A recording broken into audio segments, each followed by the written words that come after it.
तो दोस्तों, मेरा नाम शौर्य चौधरी है और ये मेरा न्यू यूट्यूब चैनल है। इस चैनल पे एजुकेशन से रिलेटेड आपको सारा कंटेंट मिलेगा, एकेडमिक एजुकेशन से रिलेटेड। और इस चैनल पे मैं फिजिक्स, केमिस्ट्री और मैथमेटिक्स की सारी वीडियोस क्लास 9th और क्लास 10 से रिलेटेड आपको अवेलेबल कराऊंगा। बट अब देखा जा रहा है क्लास 10th के लिए बहुत कम टाइम बच गया है, ऑलमोस्ट 20 डेज बच गए हैं। 20 डेज के लिए मैं एक स्ट्रेटेजी लेकर आया हूँ कि बच्चों को कैसे पढ़ना है और क्या क्या मेन पढ़ना है। पहले टाइम मैनेजमेंट बच्चों को कैसे करेंगे, उसके बाद क्या क्या इंपॉर्टेंट कंटेंट होगा जो बच्चे पढ़ेंगे, और उनका कॉन्फिडेंस कैसे बिल्डअप करा जाए इन 20 दिनों में कि कैसे अच्छा पढ़ सके और कैसे अच्छा अचीव कर सके, कैसे अच्छे मार्क्स स्कोर कर सके अपनी एजुकेशन में। तो बच्चों देखते हैं, पहले 20 डेज आपके पास है, बहुत ज्यादा टाइम तो नहीं बचा है, 20 डेज आपके पास बचे हैं। तो इन 20 डेज में कैसे पढ़ें, कैसे टाइम का मैनेजमेंट करें। तो देखो, अब ये तो है नहीं बच्चों की 1 या 2 घंटे पढ़ के आपका काम चल जाएगा। आपको कम से ना कम 8 से 9 घंटे आपको पढ़ना पड़ेगा इस टाइम पे, 8 से 9 घंटे। अब बच्चे बोलते हैं, मैं भी पढ़ाता हूँ, ऑफलाइन पढ़ाता हूँ, बच्चे बोलते हैं सर 8 से 9 घंटे कैसे पढ़ेंगे। तो मैं बताऊंगा कि 8 से 9 घंटे कैसे पढ़ेंगे और आपको पता भी नहीं चलेगा कि 8 से 9 घंटे कब निकल गए आपके, क्योंकि इससे कम आप पढ़ोगे तो आपका काम नहीं चलेगा।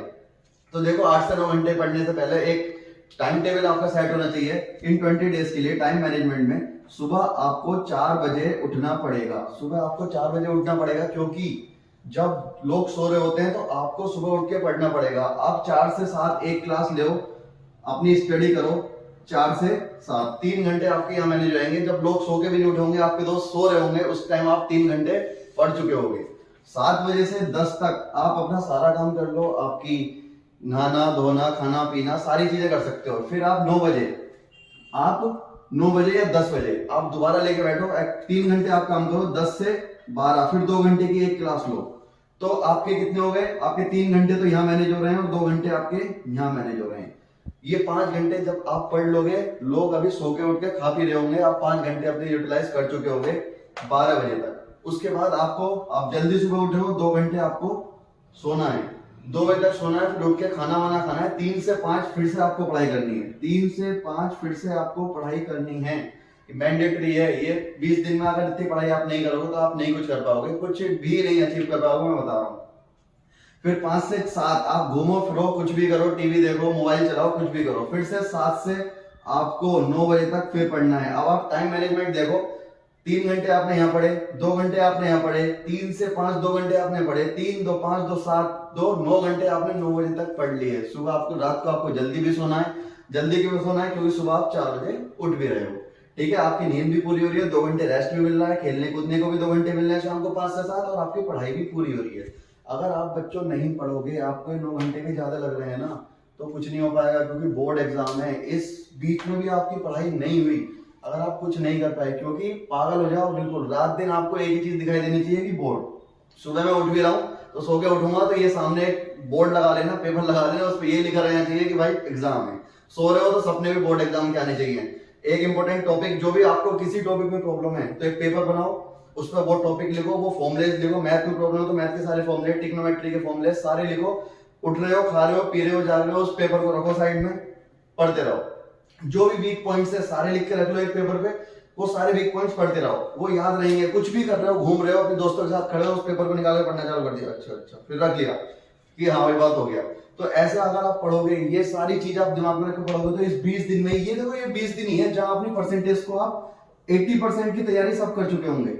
इस 20 दिन में इस 80 को 90 या 95 लेके जाना है, तो ये 20 दिन है। मैंने अचीव करी थी 95% अचीव करी थी अपने बोर्ड एग्जाम में क्लास 10th में, तो आप भी कर सकते हो। मैं ये नहीं कह रहा मैं ही कर सकता हूँ, मैं कर सकता हूँ तो सब कर सकते हैं। तो इस 80 को 95 लेके जाने के लिए 20 दिन ही है कि आप अपनी परसेंटेज को कैसे इंप्रूव कर सकते हो। मैंने बताया टाइम मैनेजमेंट ये है, जो भी आपके टॉपिक है, जैसे आपको पढ़ना है वो आप इन टाइम में पढ़ो। अब बात करते हैं इंपॉर्टेंट कंटेंट, आपको पढ़ना क्या है। जिस बच्चों ने प्रीवियस ईयर पेपर जो भी लगा रहा है वो तो लगा रहा है, जिस बच्चों ने नहीं लिए, 20 दिन है, 20 दिन में 2 पेपर डेली लगा लो। जिनकी तैयारी है, जिन्होंने अपना पूरा पढ़ चुका है, तो 20 दिन में ये 2 पेपर, 2 सैंपल पेपर डेली लगाओ। टाइम देख के कि 2.5 घंटे है, 2 घंटे 45 मिनट में वो ये पेपर सोल्व करना है, ये देख लो। 2 पेपर डेली लगाएंगे, इससे आपका क्या होगा, इससे आपका कॉन्फिडेंस बिल्डअप होगा कि आपके बोर्ड एग्जाम में डर नहीं लगेगा कि कैसे टाइम मैनेज करना है, और कॉन्फिडेंस बहुत बिल्डअप हो जाएगा। और कुछ क्वेश्चन आपको ऐसे मिल जाएंगे सैंपल पेपर में, डायरेक्ट बोर्ड में आपको लिखे हुए मिल जाएंगे कि हाँ यही क्वेश्चन तो मैं सैंपल पेपर में करके आया था। और सैंपल पेपर ये नहीं कोई से भी राइटर का ले सकते हो, बस सैंपल पेपर क्या लेना है, प्रीवियस ईयर ले लो, लास्ट 10 ईयर बोर्ड का ले लो, लास्ट 10 ईयर्स के सारे पेपर मिल जाएंगे बोर्ड के, उन्हें लगा के जाओ। क्योंकि बोर्ड में ऐसा नहीं है कि क्वेश्चन नए बना के लाएंगे, सारे इंपोर्टेंट क्वेश्चन ही है, अच्छे क्वेश्चन ही दिए जाते हैं। और पिछले 10 साल में जो क्वेश्चन होंगे उसमें से मैं गारंटी ले रहा हूँ आपको आधे क्वेश्चन आपको बोर्ड एग्जाम में मिल जाएंगे, या उन्हीं क्वेश्चन से रिलेटेड आपको क्वेश्चन आपको अपने पेपर में मिल जाएंगे रखे हुए डिक्टो, बिल्कुल बिल्कुल वैसे ही जो आप सैंपल पेपर में करके गए हो पिछले लास्ट 10 ईयर के। तो आपको अब ध्यान देना है किस पे, कंटेंट पे।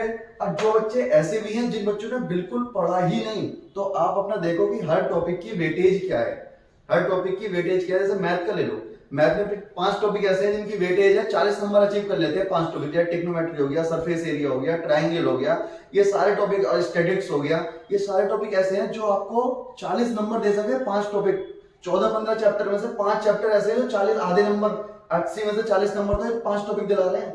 तो जिन्होंने बिल्कुल नहीं पढ़ा है तो इन 5 टॉपिक पर ध्यान दो, या इन 5 टॉपिक के जब ये कंप्लीट हो जाए तो आगे ध्यान दो। पर पहले देखना है कि वेटेज क्या है। वेटेज जो है टॉपिक की वेटेज देखो कि इस टॉपिक से इतने क्वेश्चन आ रहे हैं तो मुझे ये अच्छे से पढ़ना है। जिस टॉपिक की वेटेज ही हमारी 2 नंबर की है तो उसमें पढ़ के क्या कर लूंगा, उस टॉपिक को तुम 4 दिन कर रहे हो, नंबर 2 आने हैं। जिस टॉपिक की वेटेज 10 नंबर की है तो 4 दिन उसे पढ़ो ना कि 10 नंबर तो अचीव कर पाओगे, एटलीस्ट 10 भी नहीं तो 8 तो आ पाएंगे। तो वो टॉपिक पढ़ो जिनकी वेटेज ज्यादा है, जिन्होंने नहीं पढ़ा। और जो पढ़ के बैठे हैं तो ये इस टाइम टेबल को फॉलो करो और अपना टाइम मैनेजमेंट फॉलो करो, इंपॉर्टेंट कंटेंट देखो, सैंपल पेपर लगाने स्टार्ट कर दो। जो टॉपिक में प्रॉब्लम आ रही है या जो चीजें याद नहीं हो रही हैं, तो हर सब्जेक्ट का एक बीच में मिडिल पेपर होता है, वो बीच में से निकालो और लिख के रखो। सोते जागते उठते खाते पीते सब कुछ करते हुए उसको पढ़ना स्टार्ट कर दो। और दूसरी चीज, अपने माइंड से डिस्ट्रैक्शन को दूर कर दो। डिस्ट्रैक्शन मतलब अपने फोन को हटा दो, फोन में इंस्टाग्राम डिलीट कर दो, फेसबुक इस टाइम डिलीट कर दो।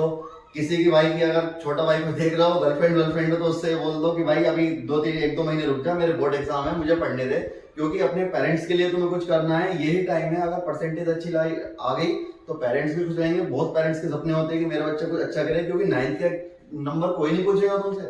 9th में ये भी नहीं पूछेगा कि 9th में तुम क्या करके आए हो, तुम्हें पूछा जाएगा, सॉरी तुमसे अगर पूछा जाएगा तो यही पूछा जाएगा कि तुम क्लास 10th में कितनी परसेंट है। और आगे जाके अभी फ्यूचर में यही पूछेंगे तुमसे, क्लास 10th में तुम्हारी परसेंटेज कितनी आई है। तो इस टाइम क्लास 10th पे ध्यान दो, बोर्ड एग्जाम पे ध्यान दो, कुछ और नहीं दिखाई देना चाहिए। डिस्ट्रैक्शन दूर करो। गर्लफ्रेंड हो किसी भाई की तो भाई बिल्कुल दूर कर दो, 2 महीने के लिए मना कर दो कि नहीं पढ़ना है, मुझे पढ़ाई करनी है। क्योंकि पेरेंट्स ने बहुत ने कह रखी होगी बच्चों से कि बेटा 10th में ये आएगी तो बाइक आएगी, ये आएगी तो साइकिल दिलाऊंगा, ये आएगी तो आईफोन दिलाऊंगा। तो आईफोन लेना है, साइकिल लेना है, और पेरेंट्स को खुश करना है, और पड़ोसियों के ताने नहीं सुनने हैं। तो भाई अच्छे मार्क्स लाओ, क्योंकि ये अच्छे मार्क्स तुम्हारे फ्यूचर को सिक्योर कर देंगे। और एक एम हमेशा होना चाहिए कि हमें कुछ करना है। एक एम अपना पहले से डिसाइड करके रखो कि भाई मुझे बनना क्या है, किस फील्ड में जाना है, क्या पढ़ना है। अभी से किसी को इंजीनियर बनना है तो भाई पीसीएम मस्ट है, मैंडेटरी है। किसी को कॉमर्स स्ट्रीम में जाना है, अलग अलग स्ट्रीम में अलग अलग सबके एम्बिशंस रहते हैं। तो उस हिसाब से अभी से ही गोल तैयार रखो। जब तक गोल नहीं होगा माइंड में तब तक कुछ नहीं कर पाओगे। अब ठंड हो रही है, सुबह 4 बजे तो उठना ही पड़ेगा भाई। 20 दिन 25 दिन जब तक एग्जाम है, जब तक उठ लो उसके बाद आराम से सोना, खाना पीना सब कुछ करना। इस टाइम खाना कम कर दो, क्योंकि खाओगे तो नींद आएगी। खाना कम करो, पढ़ाई स्टार्ट करो, अच्छी चीजें खाओ जो तुम्हारे न्यूट्रिशन दे। ज्यादा हैवी मत खाओ, क्योंकि नींद नहीं आनी चाहिए। क्योंकि पढ़ाई करने बैठेंगे, रात को पढ़ेंगे तो भी नींद नहीं आनी चाहिए, दिन में पढ़ेंगे तो भी नींद नहीं आनी चाहिए। तो ये हमारे कुछ मेन पॉइंट है। आपको अचीव करना है कि 80 से 90 तक जाना कैसे है। ये 20 दिन ही आपको 80 से 90 तक पहुंचाएंगे। 80 तक तैयारी तो सब बच्चे करके बैठे होंगे, जितने भी तुम्हारे बोर्ड के साथ वाले भी हैं। पर तुम्हें उनसे आगे निकलना है, तो ये 95 तुम्हें लेकर आनी है। तो ये टाइम टेबल फॉलो करो। और कॉन्फिडेंस का हमेशा ध्यान रखना, क्योंकि ये नहीं है कि दूसरे कर चुके तो तुम नहीं कर सकते। मेरे सर बताते थे, सर कहते थे कि एक चीज हमेशा ध्यान रखना, others have done it, I can do it and I will do it. दूसरे कर चुके हैं, दूसरे 95 ला चुके हैं, मैं कर सकता हूं और मैं करूंगा। तो ये तो दिन में 3 बार रिपीट करना, others have done it, I can do it and I will do it. ध्यान रखना, ये स्ट्रेटेजी है। और सारे इंपॉर्टेंट टॉपिक क्लास 10 से रिलेटेड साइंस के और मैथ के मैं आपको अवेलेबल कराऊंगा इसी चैनल पे इन 20 दिनों में, जहां से तुम्हारे परमानेंट क्वेश्चन बनेंगे ही बनेंगे। कुछ मिनट्स की वीडियो आएंगी, अब मैं गारंटी ले रहा हूं उससे क्वेश्चन आएंगे। और उस वीडियो को देख के उस टॉपिक को आप कभी जिंदगी में नहीं भूल सकते। आप भूलने की कोशिश भी करोगे तो भी नहीं भूल सकते, क्योंकि मैं आपको इस तरीके से अवेलेबल कराऊंगा सारी वीडियोस। और मेरी वीडियो अच्छी लगी हो तो प्लीज चैनल को लाइक करें, सब्सक्राइब करें और बेल आइकन प्रेस करें। Thank you.